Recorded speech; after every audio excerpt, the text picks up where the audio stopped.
আমার দয়ার মাবুদ রে, কোথায় গেলে পাইব তোমার ঠিকানা। তোমারে বুঝি আমি পাইলাম না, তোমারে পাইবার আসে ঘুরি আমি দেশ বিদেশে, কোরআনের বাগানের করলাম বিছানা। আমার দয়ার মাওলারে, আমার দয়ার মাবুদ রে, কোথায় গেলে পাইব তোমার ঠিকানা। এরে মুসলমান ইমানদার আল্লাহর গোলাম, কোথায় চলছ রে বাবা? জীবনের হিসাব মিলিয়ে দেখো জীবনে কি করেছ। ও মুসলমান ইমানদার, দুঃখের সাথে বলি রে মুসলমান, আল্লাহ তাআলা রব্বুল আলামিন কত দয়া মায়া করলেন আল্লাহ পাক। এরে মুসলমান ইমানদার, আমিও যুবক সন্তান, আমিও পারতাম তোমার মতো দাড়ি কামাইতে রে যুবক, আমিও চলতে পারতাম বেপরদায়, কেউ বাধা দিত না। কিন্তু কেন একমাত্র মা বাবা বড় কষ্ট করে মাদ্রাসায় লেখাপড়া করাইছে, মাদ্রাসায় লেখাপড়া করে দেখলাম পয়গাম্বরের বাণী সত্য, হাদিস সত্য, কোরআন সত্য রে মুসলমান ইমানদার। কেন বারবার হাতে ধরে পায়ে ধরে, তার কারণ কি জানতে চাই। আউলিয়ারা কারে উগুবায়তিয়ার, জাহেলারা কারে দুনিয়া ইস্তিয়ার, নাইলে মমিন সয়ে মমিন নিশারাওয়াত, নইলে কাফের সয়ে কাফের নিশারদ। এক জামানা সুবতে বাউলিয়া, বেতারা যে সব সালে তো দেবেরিয়া। বড় লোকের বাদশা রাজার হালে রাজ পোশাককে ঘুমাচ্ছেন, হঠাৎ করে আওয়াজ পাচ্ছেন কে জানি ছাদের উপরে ঠক ঠক করে হাঁটে। কে তুমি হাঁটো? অদৃশ্য থেকে আওয়াজ আসে, আপনি চিনলেন না, আমি বড় বিপদগ্রস্ত লোক। বলে কি বিপদ? বলে আমার হারানো জিনিস তালাশ করি। বলে কি হারাইছে? বলে একটা ঘোড়া হারানো গিয়েছে। বলে ওই বোকা, ছাদের উপরে কেন? ছাদের উপরে কি ঘোড়া খুঁজতে পাওয়া যাবে? অদৃশ্য থেকে আওয়াজ দিয়ে বলে ইব্রাহিম ইবনে আদম, ছাদের উপরে যদি হারানো ঘোড়া না পাওয়া যায়, তুমি কি এই সুন্দর বিছানায় ঘুমাইয়া কি আল্লাহকে পাইবা? এই ইব্রাহিম ইবনে আদম, তুমি যদি আল্লাহকে পাইতে চাও, শরীরের থেকে অহংকারের পোশাক নামিয়ে দাও, শরীরের ভিতরে তাকুয়ার পোশাক ঢুকাও। কারণটা কি? পোশাকের বিরুদ্ধে অহংকার আছে। র্যাব বাহিনী যখন র্যাবের পোশাকটা ঢুকায়, তখন তার শরীরটা গরম হয়। যখন বন্ধ নিয়ে বাড়ি যায়, আর্মিরা যখন ছুটিতে বাড়িতে যায়, পোশাকটা খুইলা পালায়, বাসে রওনা হয়, তখন সাধারণ মানুষের মতো মেজাজটা নরমাল হয়। যখন র্যাপের পোশাকটা ঢুকায়, তখন মন মেজাজ এতই খারাপ হয়, সাধারণ অন্যায়টাকে বড় কইরা দেখে যেন করসপায়ার করি।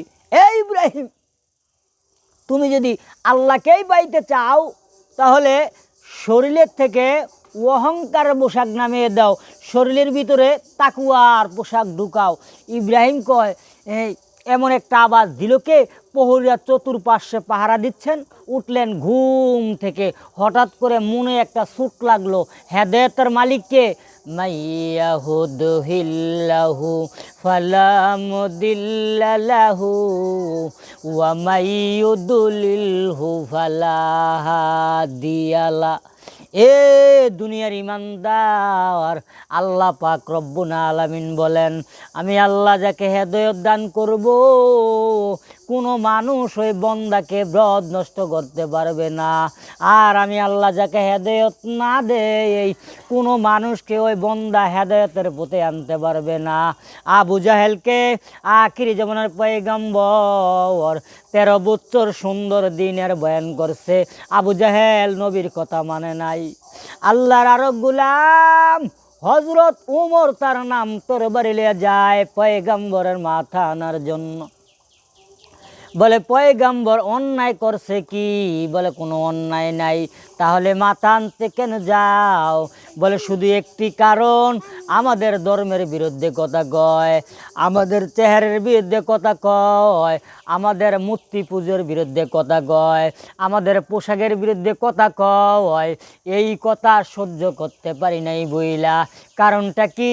মুহাম্মদের শরীরটা দুর্বল, মুহাম্মদের পোশাকটা নরমাল, আমাদের পোশাকটা গরম। ওই নরম কথা শুনলে মেজাজটাও অত্যন্ত গরম হয়ে যায়। পয়গম্বর আল্লাহর দরবার দোয়া করতেছো, আল্লাহ তুমি উমরকে ইসলামের জন্য কবুল করে নাও। ইতিমধ্যে যাইয়া উল্টা পাল্টা খবর শুনে মুহাম্মদের খবরটা নিবে পরে। আগে তোমার আপন বোনের খবর নেও, তোমার আপন বোন মুহাম্মদের ধর্ম কবুল করছে। কি ব্যাপার? আমার ঘরের মধ্যে নাকি আগুন জ্বলে গেল। কারণটা কি? ওই গরম জিনিসের ঠান্ডা করার জন্য একটা মেডিসিন আছে। মাথা যদি গরম হয় ঠান্ডা তৈল লাগাই দাও, শরীর যদি গরম হয় ফ্যানের বাতাস লাগাই দাও, অন্তর যদি গরম হয় আল্লাহর কোরআনের বয়ান ঢুকিয়ে দাও, অন্তর নরম হয়ে যাবে। কারণ দুনিয়াতে জাহিরাতের ছোঁয়া লাগছে, কোরআনের ছোঁয়া পাই নাই। এই জন্য আমার দৌড় মারছে নবীর গদ্দানের জন্য। কিন্তু কোরআনের ভিতরে একটা মেডিসিন আছে, ওই মেডিসিন ওমর পায় নাই। ইতিমধ্যে যে কোরআন শরীফ পাইছে, নজর করিয়া কোরআন পড়ছে, ওমরের চক্ষু থেকে টল টল করে পানি বাইরে হইতেছে। আর জিগায়, ও বোন মাপ চাই, বল তোরে কোরআন পড়নলা কে তোরে শিখাইছে? ওই লোকটারে দেখার পর পয়গম্বর ওমর পয়গম্বরের কাছে যায়, আর যায় ডাকে, ও পয়গম্বর, যেই তরবারি আনছি আপনারে মারার জন্য, আপনি আমারে মারেন আর পরে দেন লা ইলাহা ইল মুহাম্মাদুর রাসূলুল্লাহ। ইব্রাহিম ইবনে আদম এবার সব সারিয়া জঙ্গল বাসী হয়ে গেছে, একমাত্র আমার মাওলার তালাশে। কারণটা কি? এই গরম পোশাকে আমার মাওলাকে পাওয়া যাবে না। আমার মাওলার চাদর, আমার মাওলার ছাড়া যদি কেউ অহংকারী হও, আল্লাহ পাক রব্বুল আলামিন বলে সে যেন আমার কুদরতি চাদর নিয়ে টানাটানি করো। সাবধান, এমনি মানুষের সাথে ঝগড়াঝাড়ি কইরেই পারো না। দুই একজন হক নীতিবন দাবি করো, একজনকে মারো, তোরে মারার জন্য আরেকজন রেডি হয়ে গেছে। সাবধান, মানুষ হয়ে মানুষের ভিতরে উঠতে পারলি না। সাবধান, যুদ্ধ করিস না, আমি আল্লাহর সাথে যুদ্ধ করিস না, সহ্য করতে পারবি না। ইব্রাহিম ইবনে আদম এবার সব সারিয়া জঙ্গল বাসী হয়ে গেছে, একমাত্র আমার মাওলার তালাশে। ইয়াহে লাহি মুঝসে মুঝকো দূরে কর, তাকে বে মুঝ মে তুঝকো এক নজরে কর নবী গুয়ান, কে আজে দুনিয়া জুদা বাওয়াস পহারে কারে কে বাসি তা খুদা বাস, জিসে দুনিয়া আজ খুদা কা ফেল বুদাওয়ান, নয়তো মাসুক কুবরা পার জিন্দু জন আবু দরকিস তিহালাকে কিস্তি আওয়াজ, আবু আন্দার জিরে কিস্তি ফুস্তিয়াজ। এরা মুসলমান ইমানদার বুঝাবার জন্য বলি।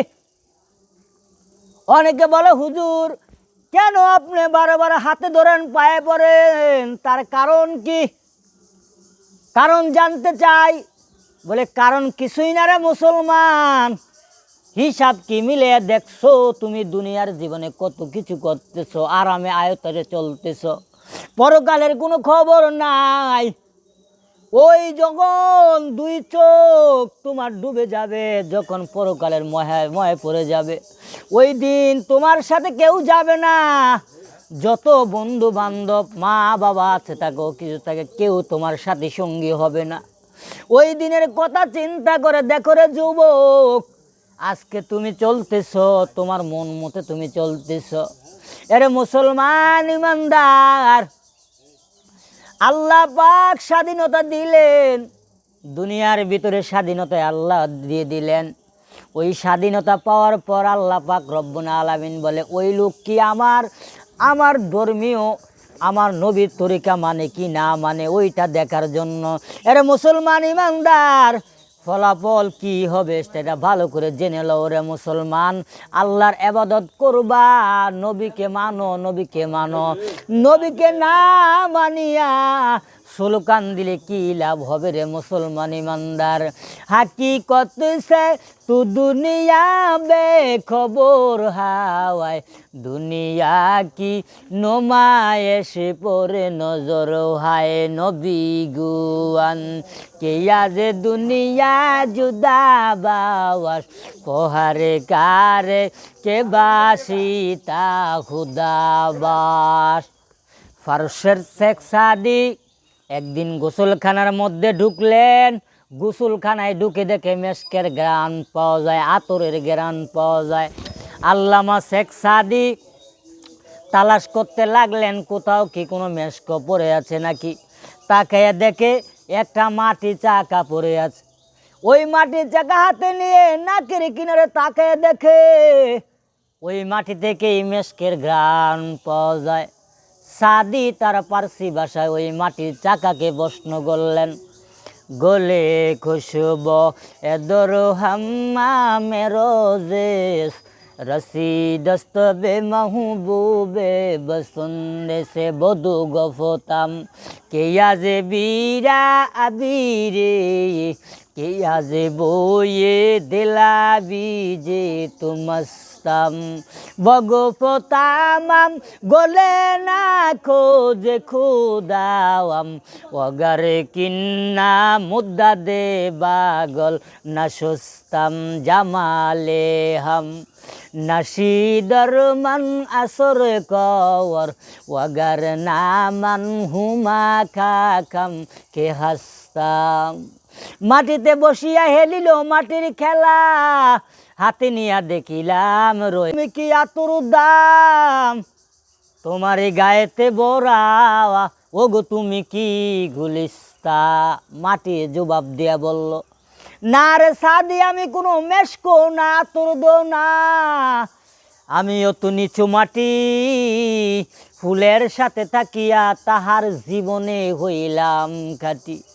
আল্লামা শেখ সাদি বলে, এরে দুনিয়ার মানুষ, একটা মাটির চাকা যদি দীর্ঘ সময় ওই ফুল গাছের কিনারে থাকার কারণে ওই ফুলের অ্যাকশন যদি মাটির মধ্যে আসতে পারে, দুনিয়াতে একটা দুচ্চরিত্র লোক, একটা খারাপ লোক, সে যদি আউলিয়ার সহবতে আসে, কেন বন্দা ভালো হতে পারে না? সোবতে তো লে তারা তো লে গুনাওয়াদ, সোবতে তো লি তারা তো এ গুনা, এক জমানা কাকে বাস দাউলিয়া বেতারা যে সব সালে তো দেবেরিয়া। ও মুসলমান ইমানদার, আদর্শ গ্রহণ করো, নবীর আদর্শে আদর্শওয়ালা হয়ে যাও, আমার নবীর আদর্শে আদর্শওয়ালা হয়ে যাও। ও মুসলমান ইমানদার, পরকাল জীবনটাকে কত ময়াময় করতে হবে। ওই জন্য আল্লাহ পাক রব্বুল আলামিন বলে, দুনিয়াটা হলো পরীক্ষার হল।